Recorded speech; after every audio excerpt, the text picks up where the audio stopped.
Railways are complex okay. Um, Railways are complex multi-billion-dollar businesses, and that means you have to count. You've got to do the numbers.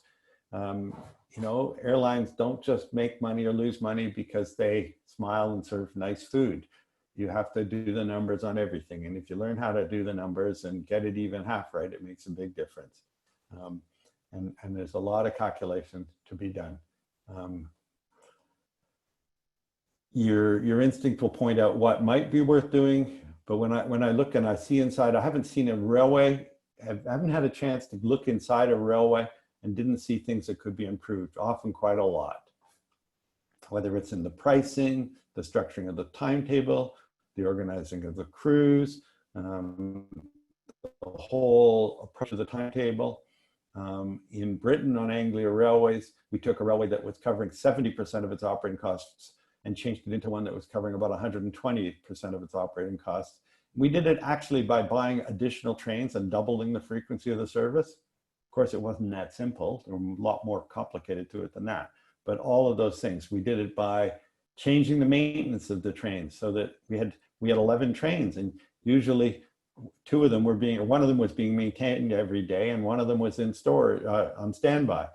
And we said, no, we're going to switch our maintenance to nighttime. We're going to do our maintenance between 10 o'clock at night and 6 o'clock in the morning. And that way we had 11 trains running in the morning peak. And the extra capacity and the extra passengers we carried more than covered the cost of paying the maintenance guys to work nights instead of days.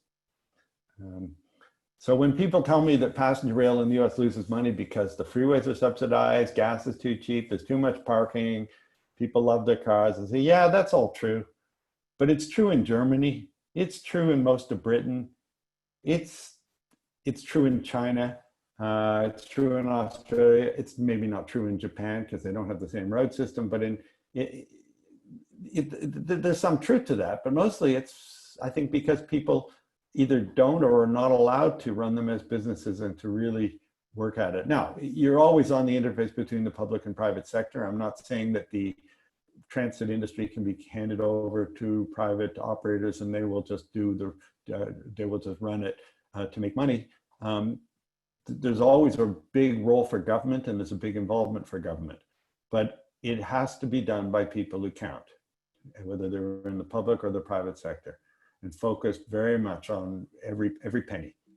So go on to the next slide. Here we go. So when you try to discover this, you find that most operators don't provide transparent accounts. And Go Transit in Toronto was a classic example. It did produce accounts of a sort every year, how much money came in, how much money went out, and we even got a breakdown. But it was bus and rail all mixed together. Go runs a bus system, it runs a rail system. You know, NETA, I think, splits it between bus, subway, and train to some degree, and that's an improvement. Often the fares are merged and there isn't accounting even at a management level. You have a distortion in government in that capital investment tends to be treated separately, maybe paid for by the federal government in the US. So, you know, the more you can get, the better. Fares are often depressed for policy reasons. They're often too simplistic. There's a claim here that I think there's a view that fares should be fair. Fares should be seen as reasonable, of course, but too many places have flat fares. Too many places don't have peak and off-peak fares when they can make sense. Often introducing cheaper off-peak fares will actually increase your revenue, even if you don't raise the peak fare. Working practices are often inefficient. In the UK, one of the good things about privatization is it exposed a massive amount of data on the train companies. The mainline rail network was broken up into 24 franchises, and Network Rail, which owns the infrastructure, was originally privatized, and that didn't work, but it still independently regulated and required to produce massive breakdown of accounts. And it's possible to determine from that now, 20 years later, 25 years later, most parts of the UK passenger rail industry actually are profitable. They cover their full operating costs. They cover the full costs of renewal, not just of their equipment, but also their infrastructure. That isn't clear, obvious to most people in the public in Britain. They hear about massive subsidies to the rail industry. There are big subsidies still to the rail industry in Scotland and in the north of England. And there's big capital subsidies to new projects like Crossrail and High Speed 2. And you say, why is this? Or rather, why is this not more widely known? Well, you don't shout about it when you have a profitable public service. If you do, the first thing is politicians will say, please lower the fares. And then the staff will say, please give us a raise. And they will say, please extend services. And you'll end up with cross subsidies. You'll end up with lots more routes. And since privatization, the passenger services in Britain have doubled in passenger and train miles and passenger miles. Actually, they've tripled in train miles. And the subsidy, the operating subsidy, has fallen close to zero.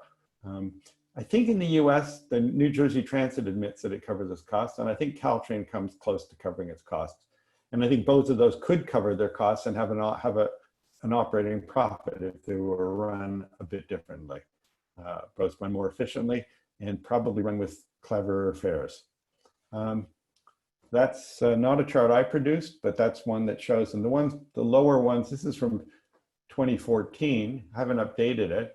The bottom 2/3 of the train operators have negative subsidy per passenger kilometer, which is pretty impressive. And some of those are pretty big operations. Fares, average fares have remained basically constant. Average fares is a tricky one because, of course, if you double your ridership by cutting your fares, your average fare can go down. These are all, you know, the quotients of equations. But basically, fares have gotten smarter. The highest fares have gone up. The first class fares, the walk-on fare. If you walk into a station in London at 8:30 in the morning, say, I want to get on the next train to Manchester, you're going to be paying the same as you would to fly on an airplane. Well, actually, probably a lot more than flying on an airplane. Okay. Average cost per passenger kilometer have fallen about 20%.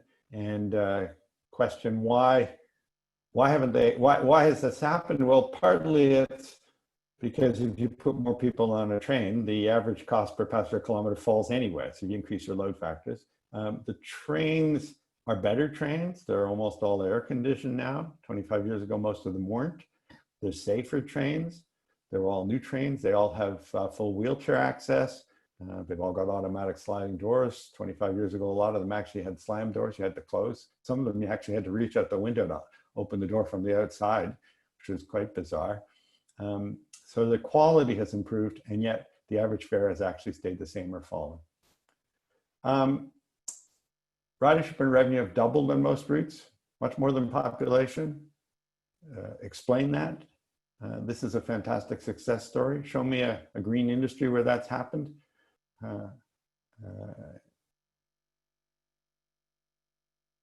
So smarter pricing, and that means sometimes higher fares, but sometimes lower fares, and integrated ticketing, which is so sadly absent for most cities in North America. True integrated pricing. They have smart, you know, like California has and Boston have a smart card, but they don't have smart pricing. If you change from commuter rail to the subway to a bus, you typically pay an additional fare each time. And that's not even how other travel industries do it. They sell a package deal. It's by competitive service procurement. These are delivered sort of by government, but sort of by private operators who compete for the rights to run the service against pretty prescriptive and usually pretty clever contractual structures. And the winning bidder is someone who's come up with a way to do it cheaper, better, faster, and often with investment.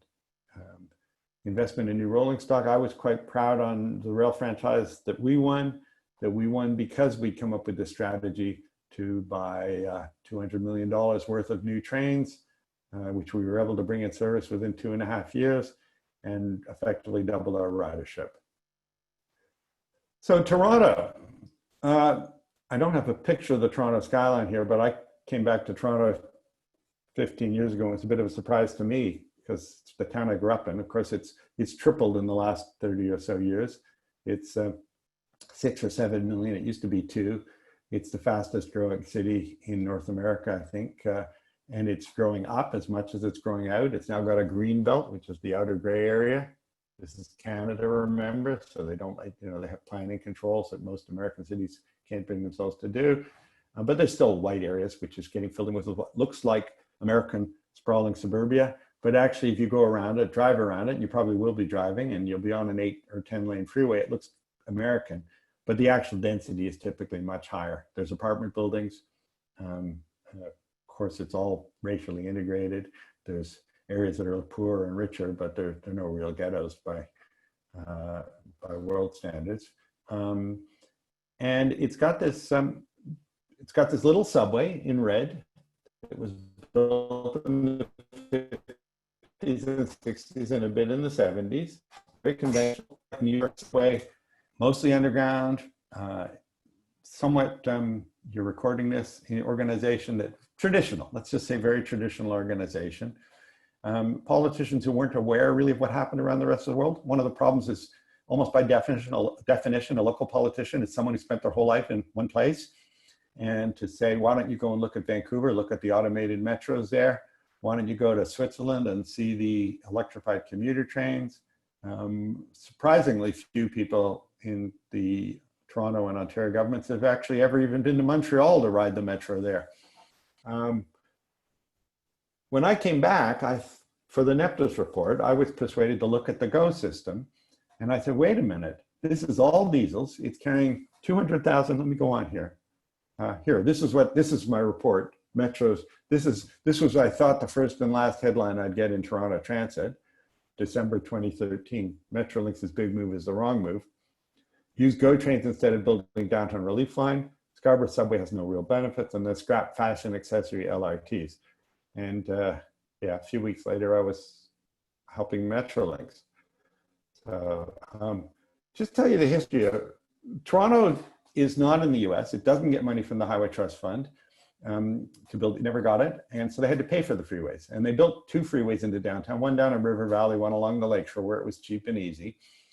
And then it pretty much stopped. And the history is that it was community opposition. The reality was there were not poor neighborhoods that you could blast through, and you had to pay for it with local money. There wasn't money from Washington. So Toronto stopped building freeway lanes with 2 freeways into downtown. Each one is dual 3, so total of 6 lanes into downtown. I like to, it's a quick question. How many freeway lanes do you think there are into downtown Houston? Or maybe people can tweet this and see how many people come up with later on. Let's do that. And don't go to look at Google Earth and try counting them, because that's cheating. So Toronto, at that point, the freight railway, CN, which was owned by the federal government, built a bypass track around the city, which is sort of around here.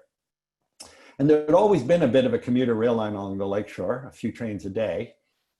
Nothing like you have in New York or Philadelphia or anything, or did. But the province said, what if we ran an experimental service along the lakeshore? Half a dozen trains, morning and evening. Of course, we'll have free parking because we're really just trying to get people to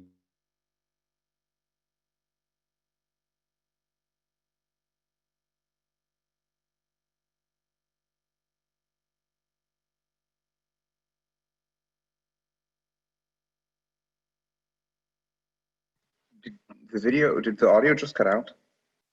Yeah, for me too. Yeah. Same. I should probably. Yep. Shit, wait one sec.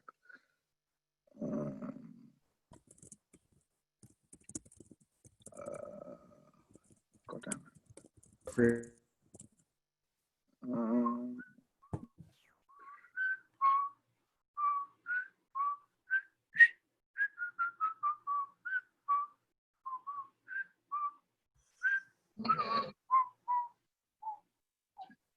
Did someone message Michael? Let him know. I'm doing this right now by email and chat. Hopefully. Oh, I think he was dropped. Oh dear. Sorry about this, folks. We'll get it. Yeah, worked well, out. we can wait. I mean, we can give it another few minutes for things to return. I mean, the internet connection sometimes do that. I mean, drop my share of calls. Zoom often randomly quits for me. So Yeah. even though I suppose it's excellent internet. Oh, he's back. Oh, yay. Hi.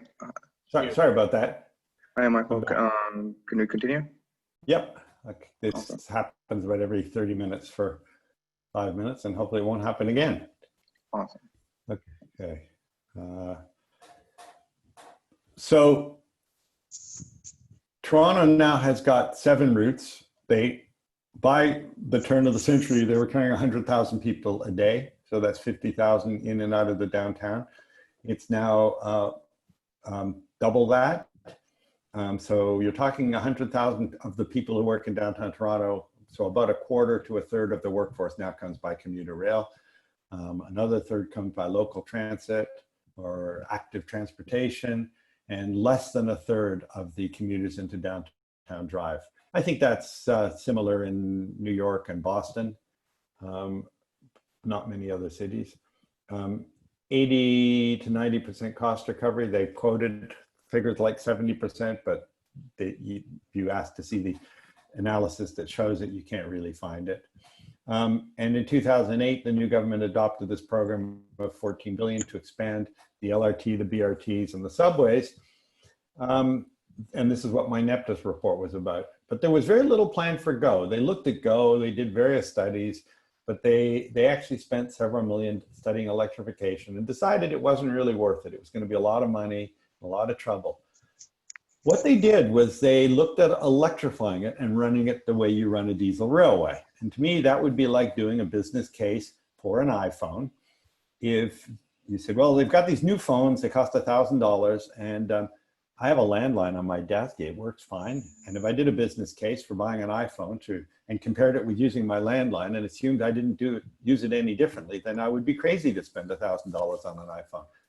They assumed that they would electrify and run 12-car trains in the peaks, and maybe an hourly service all day, again, 12-car trains. And on that basis, the benefit cost ratio was less than 1. It was, billions of dollars. And the people who ran GO Transit at the time, I think, frankly, I think they would admit they didn't understand how electrified rail worked in the rest of the world, and perhaps they weren't that interested. It was a lot of trouble. It's a lot of headaches. This is not easy things to do. A lot can go wrong when you take on a big capital project.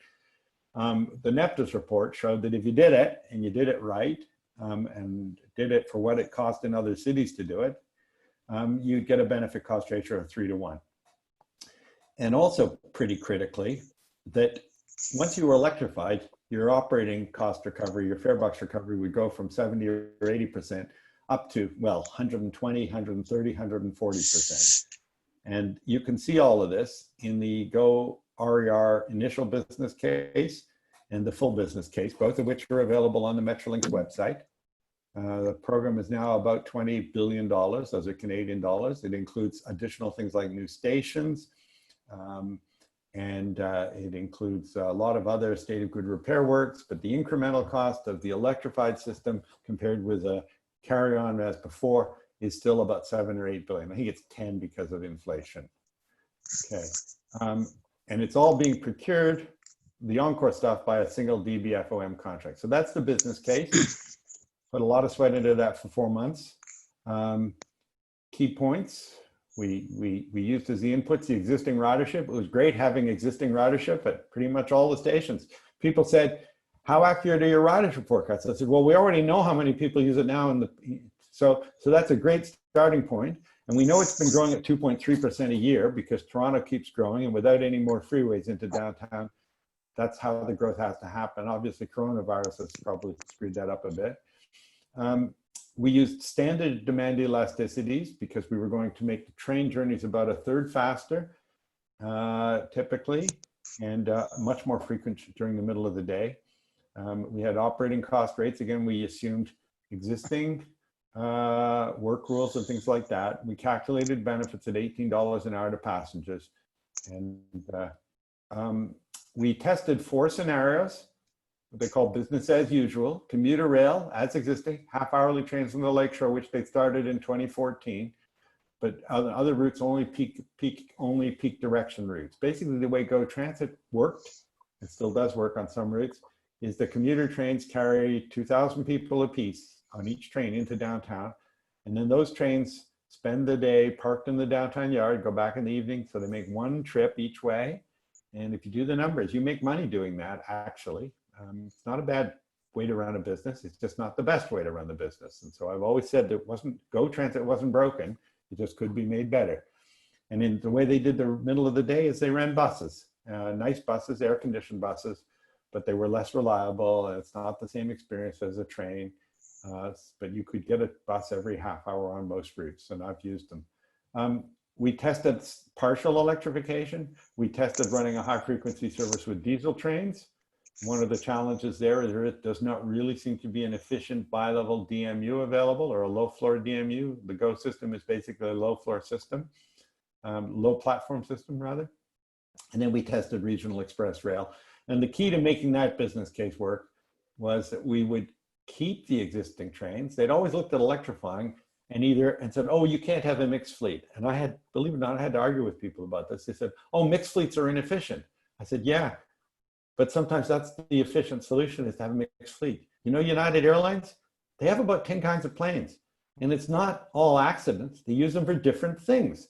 And the key to making regional express rail work was to keep all the bi-levels, to replace the diesel locos with electric locos on the routes that had electric lines, and then to buy EMUs. And we modeled everything assuming every 15 minutes with 4-car bi-level EMUs.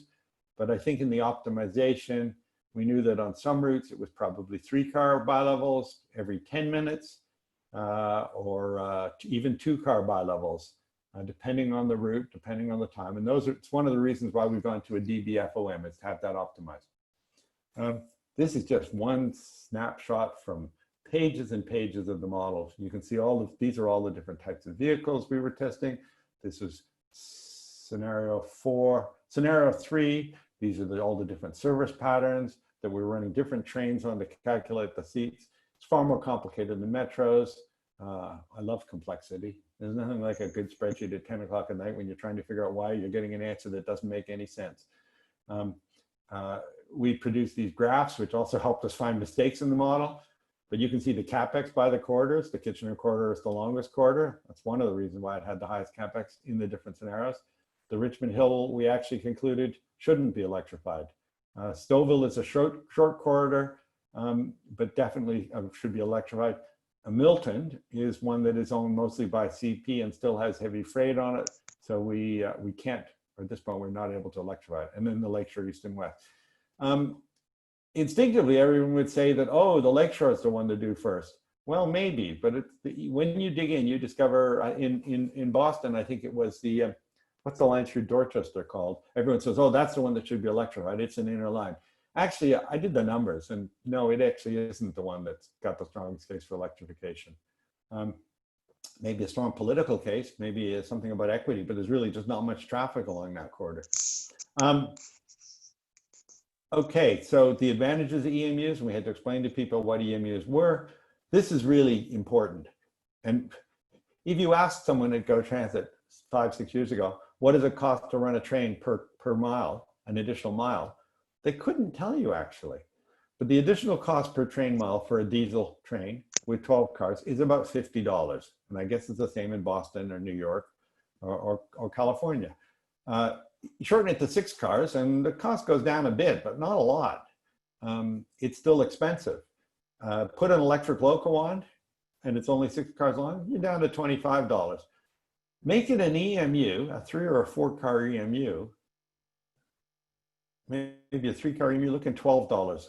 And if in the midday when the ridership is lower, you can operate 4 of these for the price of 1 of those. So you can run this hourly. You can run 4 of these every hour for the same price. You'll get twice the revenue. So if your cost recovery is 50% when you're running 12-car trains every hour, you'll be breaking even or even making money when you're running 4 EMUs an hour. So it's quite important. I mean, and by the way, we did all our analysis still assuming crew of 2 on every train. And that's a whole area opportunity. So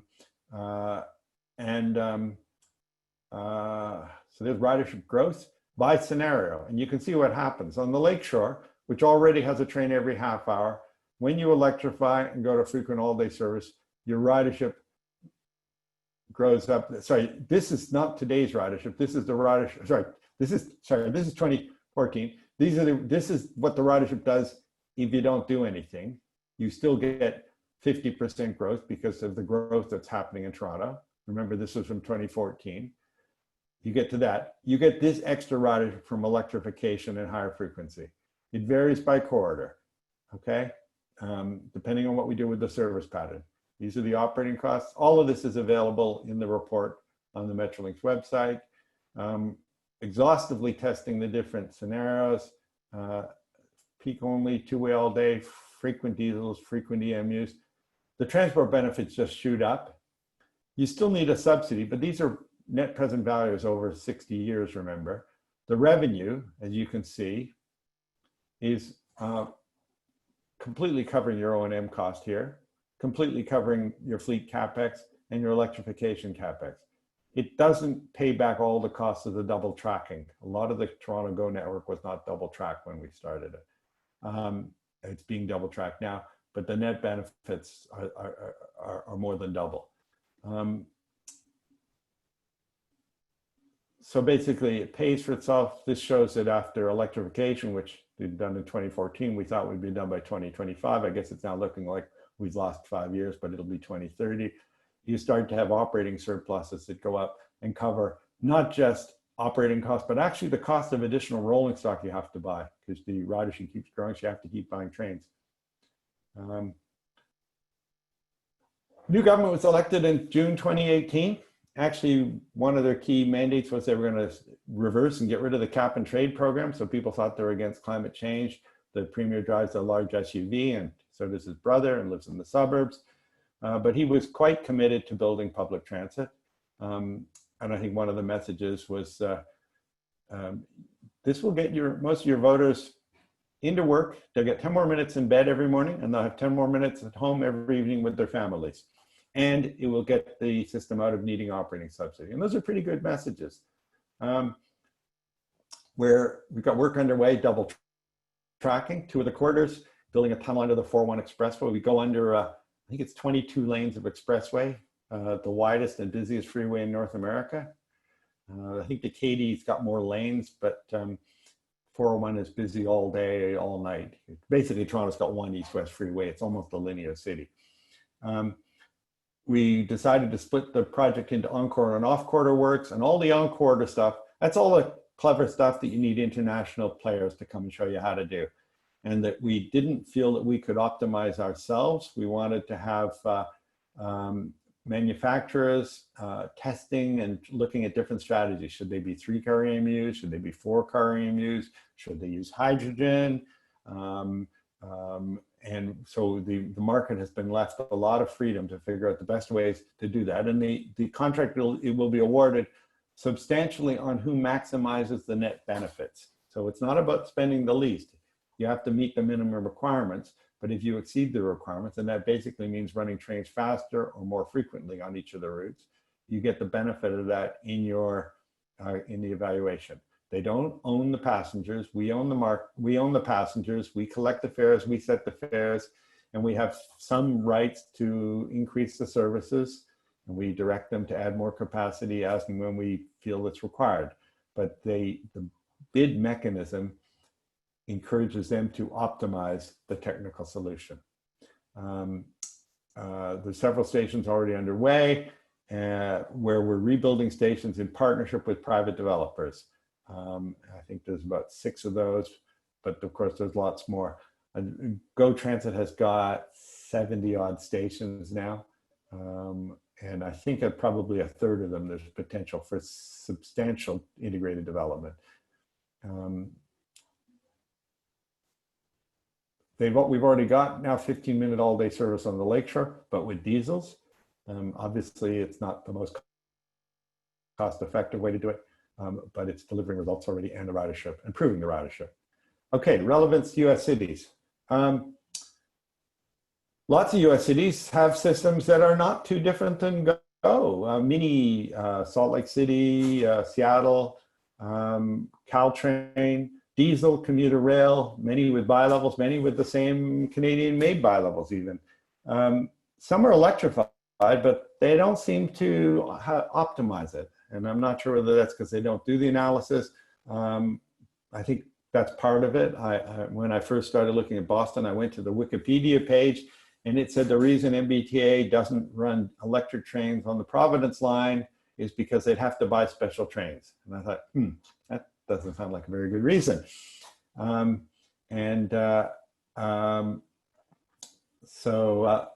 Did get some numbers and spoke with some people in Boston, pointed me at other places for numbers. And on the Providence-Stoughton line, basically came to the conclusion that the existing service, which comes close to covering its operating costs and revenues, could be made quite profitable. Leaving aside transport benefits, it would actually pay for the cost of electric trains, I think within like 3 or 4 years. It's just screaming to be done. It's as if United Airlines was flying turboprops across the Atlantic. You know, the operating costs are much higher and the revenues are much lower than they would be if they just went and bought some electric trains.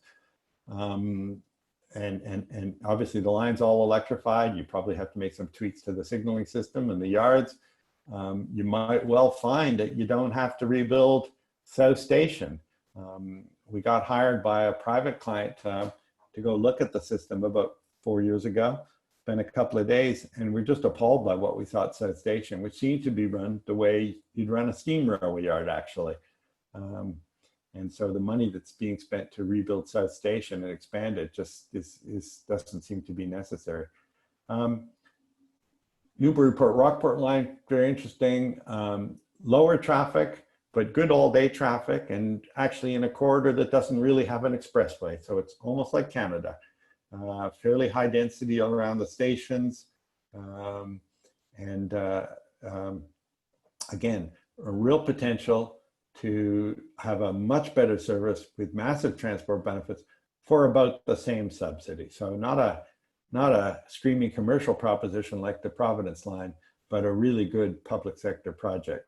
And also one that I think doesn't need to wait for a master plan for the whole MBTA to be sorted out. I think maybe that's one of the problems, is that every time, because of your political system, you have to find a solution that solves everybody's problems. So you get screaming, no, probably the Providence-Stoughton line isn't at the top of anyone's list except mine as the one that should be electrified or needs to be fixed, because the people there already have let's go to commuter rail services anywhere else. So they're not screaming for something, they don't know it, but actually that's where you should be doing it. Newburyport-Rockport, the same similar thing. So you have to look at all these things, and do the numbers, and it's like being a truffle pig, looking for the prizes, and then figuring out how to get the political system to deliver them. So that's where I'm going to stop. I don't know if there are questions. I don't know if people figured out how many freeway lanes there are into downtown Houston. And I encourage you to go and read these documents. Okay. Questions? Discussion? But yeah, if anyone has questions, I mean, you can unmute yourself.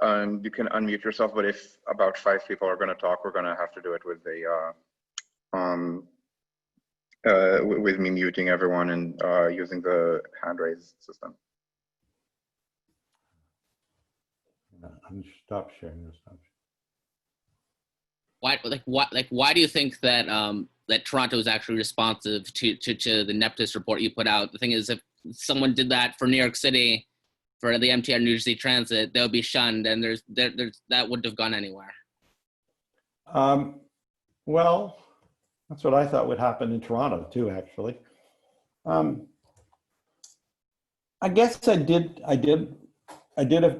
lot of this report. There are real numbers there, and you have to do your homework. You don't want to just be seen as an enthusiast to come in. I get funny things. The people who are transit enthusiasts in Toronto, who take a high profile, some of them don't like me at all. They love streetcars. They love light rail vehicles. So do I.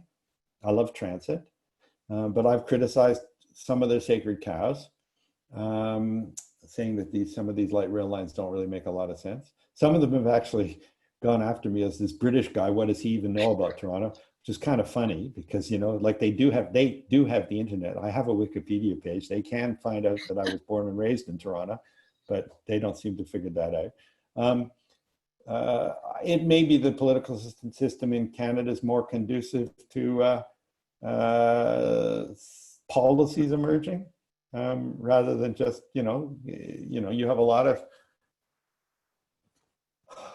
I mean, Hawaii was screaming to build an automated light rail system 30 years ago, copying the Vancouver model. Now they're finally building it, but of course they contracted it. They bought it using, pretty conventional methods, and it's way over budget. So I don't know.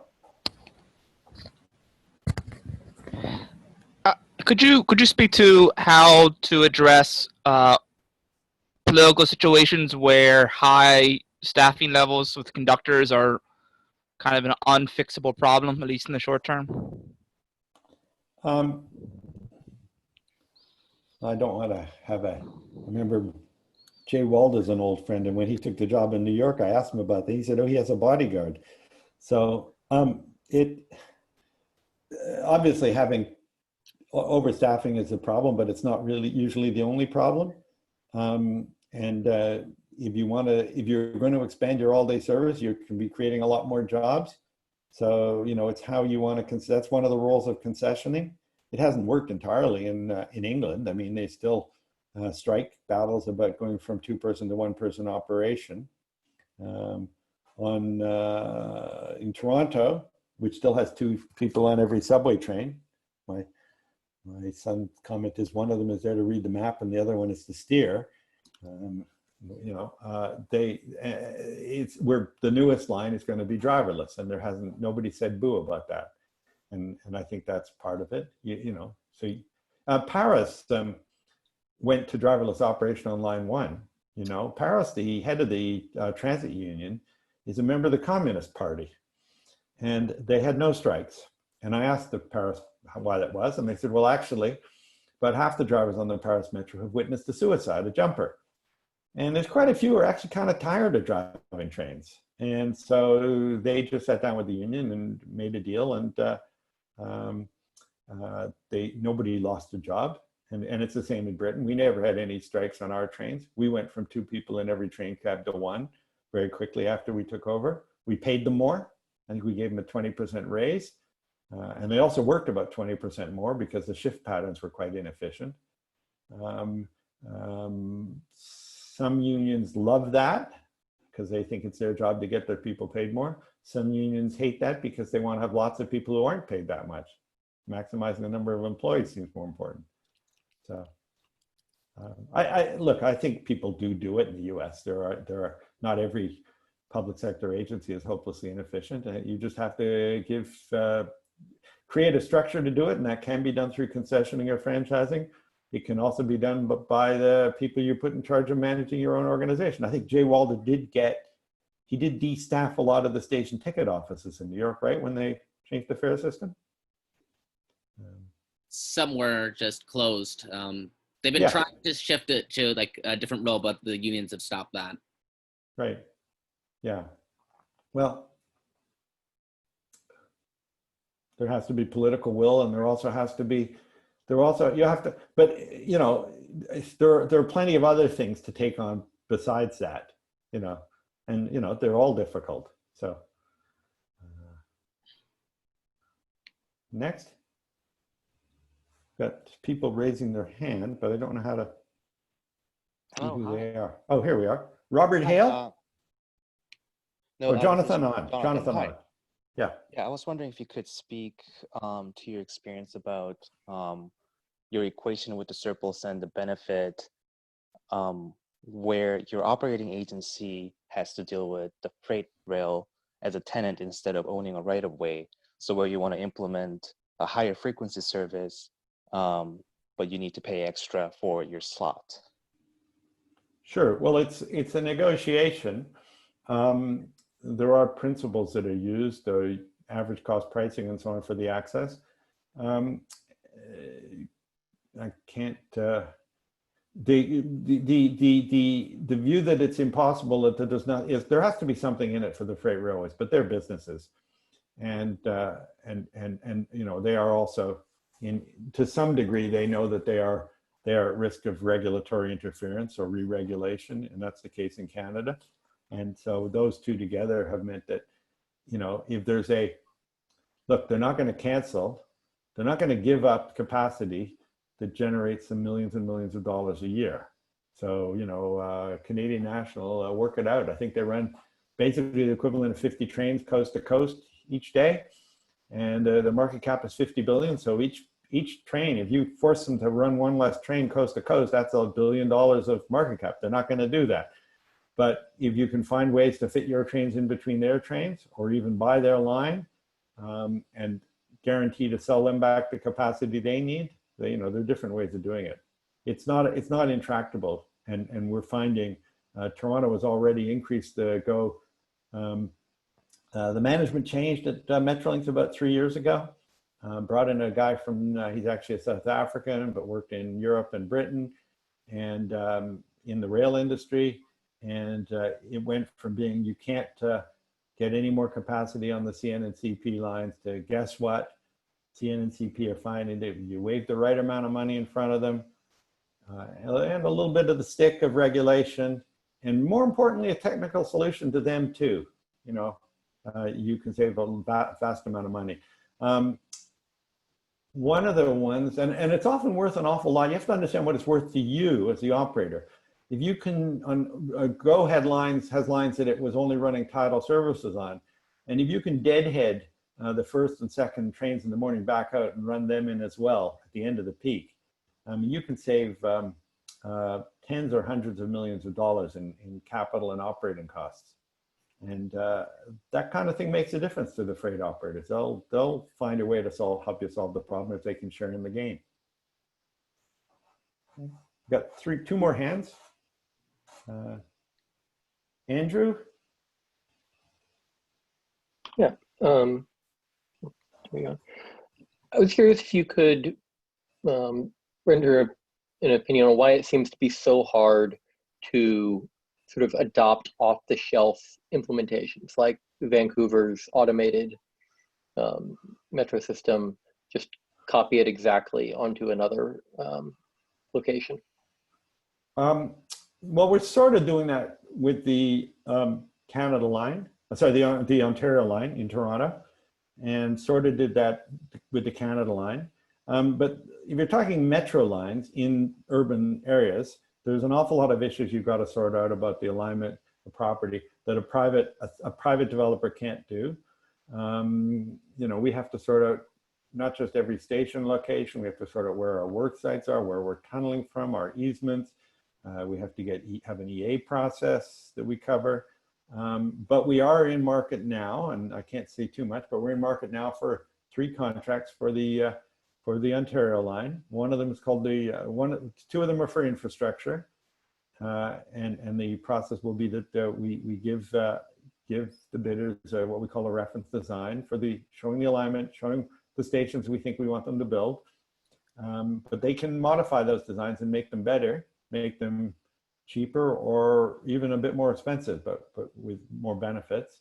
Or less impact, and then the third contract, and the same. The model has been used very much on the model that's been used in Montreal for the newest line in Montreal. A separate contract to do all the equipment, electrification, signaling, rolling stock, and to operate it for 30 years under a service contract. And actually, the one in Montreal, there's a certain degree of revenue risk that's being transferred, but basically it's a concession. And you know, there were 2 bidders in Montreal in the end. There were 2 bidders in Vancouver in the end to do the projects. In Canada, it's not uncommon actually to pay bidders for the Go Encore contract. The government is actually paying a substantial stipend to each of the bidders to cover their costs, because we know over the 12 to 18-month bidding period, they will be spending millions of dollars developing their plans, and we want them. We want to have 3 good solutions to choose from. So that is sort of off the shelf. Does that answer your question? Yeah. Yeah, okay. Mark Ibuna is next, I think. I'll make this real quick. It's good to see you again. Thank you very much for, you spoke with us when I was working at Transit Matters back in 2018 about after making basically this presentation to the Fiscal Management and Control Board. Mark, your volume is too low. Can you either speak up or increase the mic volume? Hold on a second. I'm gonna try to vamp here for a little bit. There we go. That should be better.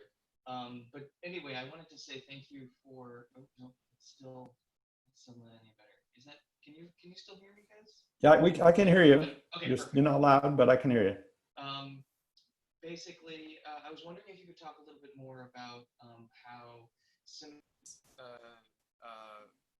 how basically they have a different operation in the UK where they do full life cycle procurement for hardware, and how much that has impacted their actual adoption of newer hardware, modern hardware, standard off-the-shelf hardware.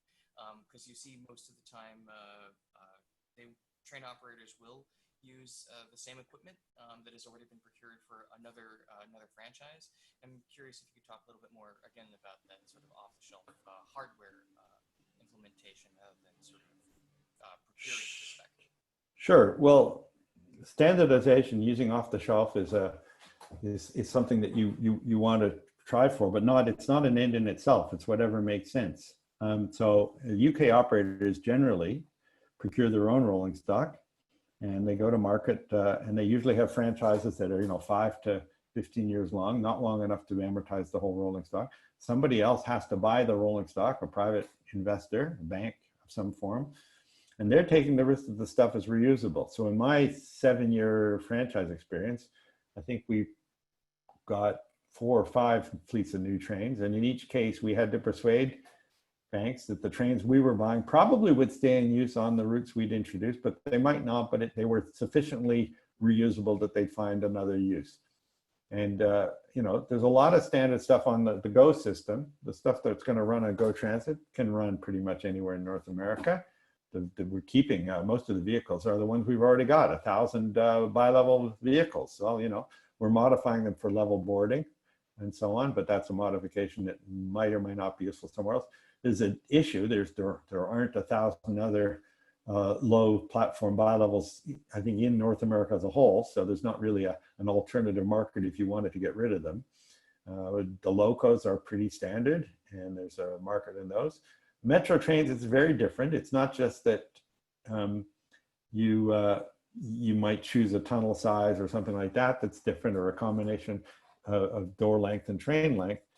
It's also very hard to migrate from one fleet to another on a metro, because usually you don't have 2 yards, and usually you have to keep running it every day, and it's really hard to switch over from one to the other. So on metros, they generally, but on the Ontario line, the expectation is that these are modern trains, and that the bidders will have freedom to put forward what they think is most cost effective. And my guess is that it won't be a totally new design. They'll probably look at what they're already making, but I can't comment on it at this point. But Montreal REM, the winner, is in the public domain, Alstom, and it's a pretty standard platform. And guess what? It's 19 meters long, because metro cars tend to be 15 to 22 meters long, because they got to have 4 wheels, and if you want to be able to go up and down 5% gradients, that's about what works. If you make them too long, they can't go around curves. If you make them too short, you have far more axles and motors than you need,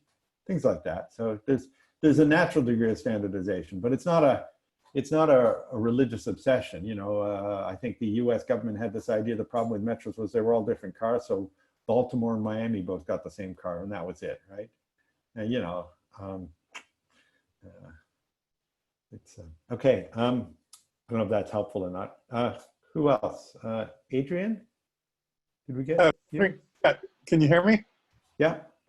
Okay, yeah. You mentioned in your opening that you'd done a little work on the Caltrain business plan. I'm the vice chair of their advisory committee, and so I'm very curious about a couple topics. One is crewing. Right now, Caltrain's labor is such that the contract says they have to add a 3rd conductor if they add a 7th car to a train. and a bunch of nonsense like that. And I think that's something I've been trying to push on with staff, is trying to reduce labor costs and get down to maybe 1 or 2 man operation.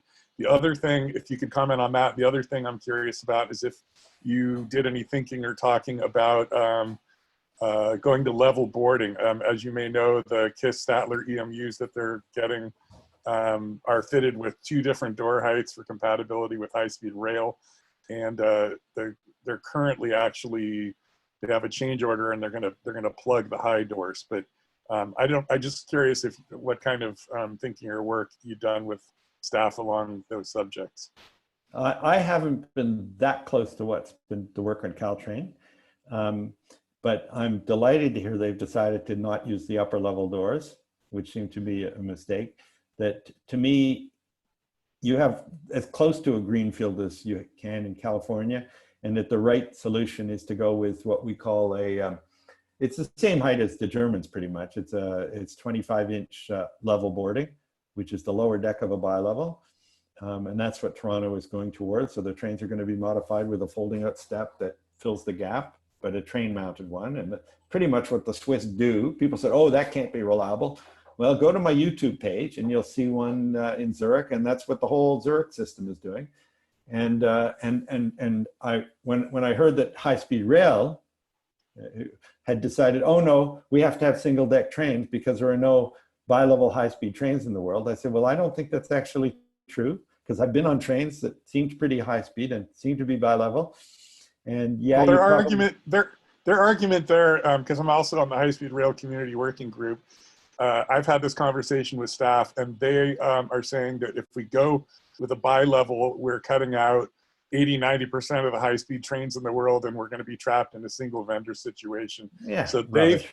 That's their argument. So they, you know. Yeah, there's half a dozen global manufacturers that all can make these trains.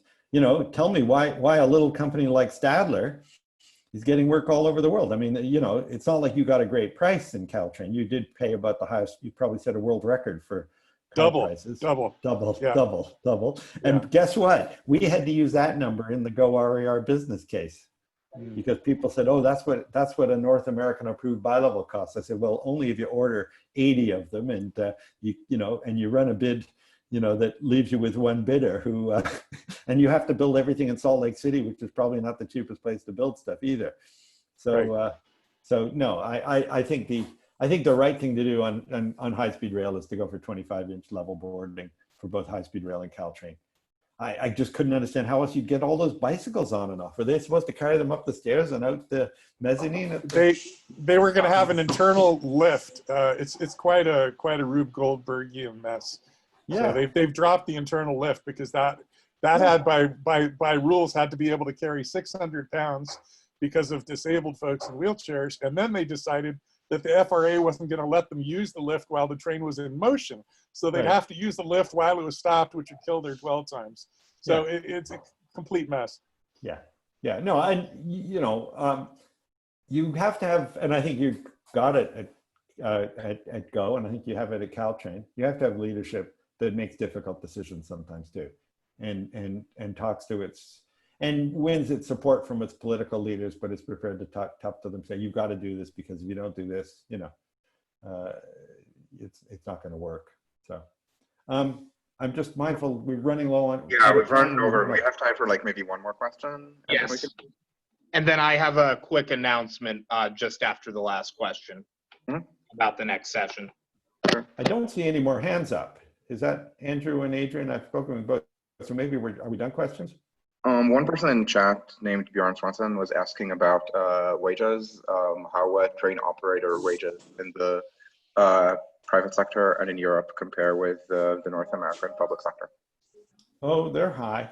I mean, they vary. It depends on the union environment. I mean, the US and Canada has closed shops, you know, and generally those aren't allowed in Europe, which was a surprise. They had experience in the middle of the last century with political regimes that sort of imposed requirements on people. We don't need to go into that in any detail, but anyway, yeah, but they're still high. They're still paid a lot. I mean, you know, and driving a train that's got 1,000 passengers on it's a pretty important job too. James Aslickson has popped up with a hand. Oh, and did anyone answer the how many lanes? In chat, I think people were saying 42 or 40. Okay, they've counted because, or either that or it's a very knowledgeable audience, because usually people start at about 15 and work their way up. But I think it's 42 or 43 each way. And The 42 might have been a count. I'm not sure. It could have been a Hitchhiker's Guide reference. yeah, but it is truly astounding. Toronto's got 6 lanes and Houston's got 42, and I think the Houston Central Business District has fewer workers than Toronto. So, you know, there was talk about there's always an issue in Toronto. I mean, not all is perfect. We don't charge for parking. We should. We've got 60,000 free parking spaces, which basically encourages people to drive to the station rather than take the bus. In many cases, they have to pay to take the bus, but they don't have to pay to park, which is crazy. But people said, oh, if you charge for parking, everybody would drive. They wouldn't use GO Share. So I don't think they'd get in before lunchtime. In fact, they wouldn't get in before dinner time, if you know the Toronto road system. Yeah. So quickly, James Aslickson, I can take that one if you want. Yes, thank you. Are you able to hear me? Yep. Okay, great. You started off your presentation, which I found very interesting. Thank you very much. Discussing the situation in the UK and privatization there and things like that. And I saw from your profile that you're also familiar with the situation here in Germany, where I've spent my career. And I'm just wondering, in light of, I know it's been a very big debate and it's an ongoing debate about whether, you know, the pros outweigh the cons of privatization or the privatization model in the UK. I know that Christian Wolmar, for example, is very, very critical of the system that's been set up there. And also in light of the recent developments with Corona, where all of that has been pretty much gone over just to management contracts, I'm wondering what the real lessons of privatization are that you would advocate for in a North American context beyond the pretty much just,